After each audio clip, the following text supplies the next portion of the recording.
Hello everyone, মমিতার নতুন ব্লগে তোমাদের সকলকে স্বাগত জানাই। আজ ছিল আমার ভাইয়ের জন্মদিন। এই দেখো কেকের ফটো তুলতে অলরেডি শুরু করে দিয়েছে। কেকটা দেখতে আর খেতেও ছিল অসাধারণ। তার সঙ্গে মায়ের লুচি পায়েস তো বলারই কথা নেই। কেকটা জাস্ট দেখো। অফিস থেকে সেরকম কোনো অ্যারেঞ্জমেন্ট আমি করতে পারিনি, এসে এই একটু শুধু জন্মদিন বলে কথা না করলে আমার ভাইয়ের তো মুখটা ভার হয়ে থাকতো। যাই হোক, ও বুঝতে পারেনি যে আমি এত কিছু অ্যারেঞ্জ করে নিয়েছি। তো দেখে পুরো খুশি হয়ে গেছিলো। কেক টেক সব দেখে কেক কাটা হয়ে গেছে, এবার কেক খাওয়ানোর পালা। আমার ভাই তো মানে ট্যালেন্টেড মানুষ। এইবার দেখো,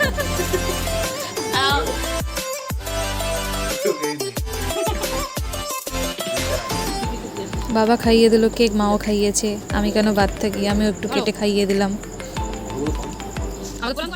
কেমন টেস্ট, কেমন? ঠিক আছে, কেক টেক কাটা হয়ে গেছে। দেখো চাটে চুটে খাচ্ছে। কেকটা মনে হয় খুব টেস্টি, ভালো।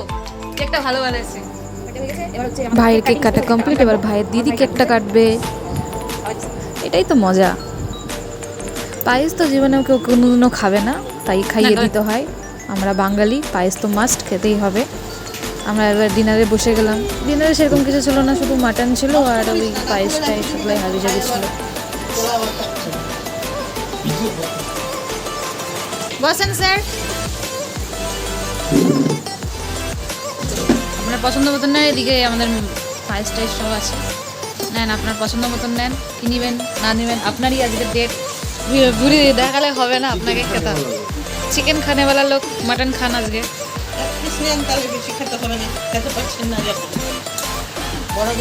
ঠিক আছে, তাহলে আমরা খাওয়া দাওয়া শুরু করি। টাটা।